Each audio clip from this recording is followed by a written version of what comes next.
Grand theft auto 6 में जो buildings और गगनचुंबी इमारतें दिखने वाली हैं, वो शायद अब तक का सारा रिकॉर्ड तोड़ देंगी। और पता है सबसे दिलचस्प बात क्या है? उनमें से कई इमारतें तो असली दुनिया से उठाई गई हैं।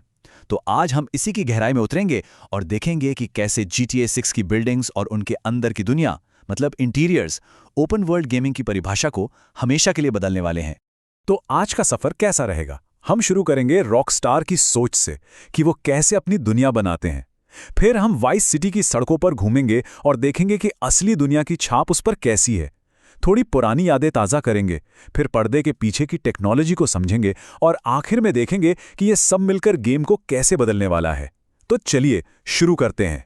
सबसे पहले चलिए रॉकस्टार के उस जादू को समझते हैं कि आखिर वो ऐसी ओपन वर्ल्ड्स कैसे बना लेते हैं जो सिर्फ साइज में बड़ी नहीं होती, बल्कि सच में जिंदा महसूस होती हैं। जरा सोचिए, किसी गेम की दुनिया को असली जैसा महसूस कराने के लिए क्या सिर्फ उसका बहुत बड़ा होना काफी है, या फिर इसका असली राज कहीं और छिपा है? रॉकस्टार का मानना है कि असली जादू साइज में नहीं, बल्कि उसकी गहराई में, उसके घनत्व में है। देखिए, ज्यादातर गेम्स में दुनिया बहुत बड़ी तो होते हैं, पर अक्सर खाली खाली और बेजान सी लगती है। लेकिन रॉकस्टार ठीक इसका उल्टा करता है। वो अपनी दुनिया को ऐसी जगहों से भर देते हैं जहां हम जा सकते हैं, लोगों की भीड़ से और छोटी छोटी कहानियों से, ताकि लियोनीडा का हर कोना जिंदा लगे। ट्रेलर और लीक से एक बात तो एकदम साफ है, लियोनिडा में इमारतों की कोई कमी नहीं होने वाली। बड़ी बड़ी गगनचुंबी इमारतों से लेकर छोटे छोटे सड़क किनारे के मोटल तक, और चमचमाते नाइट क्लब से लेकर आम लोगों के घरों तक, यही वैरायटी इस शहर को एक असली और मॉडर्न जगह बनाती है, जिसे एक्सप्लोर करने का मजा ही कुछ और होगा। रॉकस्टार अपनी कहानियों में कटाक्ष करने के लिए हमेशा असल दुनिया की चीजों का इस्तेमाल करता है, और GTA 6 में भी ये परंपरा जारी है। ट्रेलर का वो सीन तो सबको याद होगा, है ना, जहां जेसन और लूसिया एक खचाखच भरे नाइट क्लब में है। उस जगह का नाम है 919 नाइट क्लब, और इसकी कहानी भी काफी मजेदार है। असल में ये क्लब मियामी के एक बहुत ही फेमस नाइट क्लब E1111 की पैरोडी है। और सबसे बढ़िया बात, जब असली क्लब को ये पता चला तो उन्होंने नाराज होने की बजाय इसे अपनी मार्केटिंग में इस्तेमाल कर लिया। इसे कहते हैं मौके पे चौका मारना। अच्छा, अब जरा इस बिल्डिंग को देखिए। ये एक ऑफिशियल स्क्रीनशॉट से है। देखने में ये बस एक और होटल लगता है, पर ऐसा है नहीं। ये साफ साफ मियामी के आइकॉनिक होटल ब्रेकवाटर की नकल है। ये सिर्फ एक प्रेरणा नहीं है, ये दिखाता है कि रॉकस्टार कितनी बारीकी से रिसर्च करता है। और ये सिलसिला यहीं खत्म नहीं होता।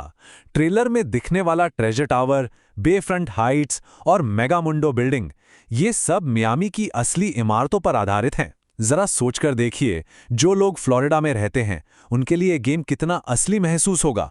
वो तो सच में अपने शहर की नकल में घूम रहे होंगे। GTA 6 सिर्फ आगे ही नहीं देख रहा, बल्कि अपने शानदार अतीत को भी सम्मान दे रहा है। चलिए देखते हैं कैसे पुरानी यादें एक नए मॉडर्न अंदाज में वापस आ रही हैं। जो पुराने फैंस हैं उनके लिए बहुत कुछ खास है। ओशन व्यू होटल, जहां से टॉमी वर्जिटी की कहानी शुरू हुई थी, वो वापस आ गया है।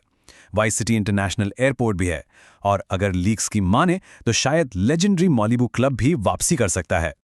और हाँ, दशकों के लंबे इंतजार के बाद एक ऐसा फीचर लौट रहा है जिसका सबको बेसब्री से इंतजार था। बड़े, पूरी तरह से घूमने लायक शॉपिंग मॉल्स। एक बार फिर हम एक बड़ी इंडोर जगह में घूमते हुए लोगों को देख पाएंगे, जो शहर को और भी जिंदा बना देगा। पर अब असली सवाल ये उठता है, क्या ये सारे बिल्डिंग्स सिर्फ बाहर से दिखने के लिए हैं, या हम इनके अंदर भी जा सकते हैं? यहीं पर टेक्नोलॉजी अपना कमाल दिखाती है। एक तरीका है पैरालैक्स इंटीरियर्स। ये एक बहुत ही स्मार्ट विजुअल ट्रिक है, जिसमें 2D इमेज का इस्तेमाल करके एक 3D कमरे का भ्रम पैदा किया जाता है। ये हमने स्पाइडरमैन गेम्स में भी देखा है।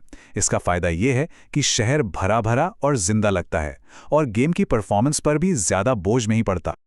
लेकिन रॉकस्टार के पास इससे भी ज्यादा एडवांस टेक्नोलॉजी है। उनके पास एक पेटेंटेड सिस्टम है जो किसी भी बिल्डिंग के प्रकार के हिसाब से अपने आप उसके अंदर का हिस्सा बना सकता है। मतलब अगर वो शहर का अपार्टमेंट है तो इंटीरियर वैसा ही बनेगा, और अगर कोई छोटा मोटल है तो उसका इंटीरियर अलग होगा। तो हम असल में कितने इंटीरियर्स की उम्मीद कर सकते हैं? देखिए, 2022 के लीक्स के हिसाब से ये नंबर था 157, जो उस वक्त किसी भी GTA गेम के लिए एक रिकॉर्ड था। लेकिन ये तो सिर्फ शुरुआत थी। हाल की रिपोर्ट्स और अफवाहों ने तो इस नंबर को मतलब एक अलग ही लेवल पर पहुंचा दिया है। 700 से भी ज्यादा दुकानें और इंटीरियर्स जिनमें हम जा सकेंगे। अब इस पर बहस चल रही है, लेकिन जरा सोचिए, अगर रेड डेड रिडेम्पशन 2 में करीब 200 थे, तो इतने सालों बाद टेक्नोलॉजी के साथ ये नंबर 2 गुना या तिगुना होना नामुमकिन तो नहीं लगता। और ये सब अब मुमकिन क्यों है? इसका सबसे बड़ा कारण है परफॉर्मेंस में आया जबरदस्त उछाल। GTA 5 को PlayStation 3 पर लॉन्च किया गया था, जिसमें सिर्फ 256 MB रैम थी। अब उसकी तुलना PlayStation 5 से कीजिए, जिसमें 16 GB रैम है। ये एक बहुत बड़ी छलांग है, जो रॉकस्टार को वो सब करने की आज़ादी देती है जो पहले असंभव था। लेकिन ये सारी टेक्निकल पावर सिर्फ दुनिया को सुंदर दिखाने के लिए नहीं है। इसका असली मकसद है गेम प्ले और कहानी को वो गहराई देना जो हमने पहले कभी नहीं देखी। इतने सारे इंटीरियर्स का मतलब है गेम प्ले की अनगिनत नई संभावनाएं। जरा सोचिए, दुकानों में घुसकर डकैती करना, काम करते हुए सीसीटीवी कैमरों से बचना, ताले तोड़ने के नए नए तरीके, और शायद दीवारों के आर पार देखने वाले स्कैनिंग डिवाइसेस भी। और हाँ, उन विशाल गगनचुंबी इमारतों में ऊपर नीचे जाने के लिए अब हमारे पास काम करने वाली लिफ्ट्स भी होंगी। ये इंटीरियर्स कहानी के लिए भी बहुत ज़रूरी साबित होंगे।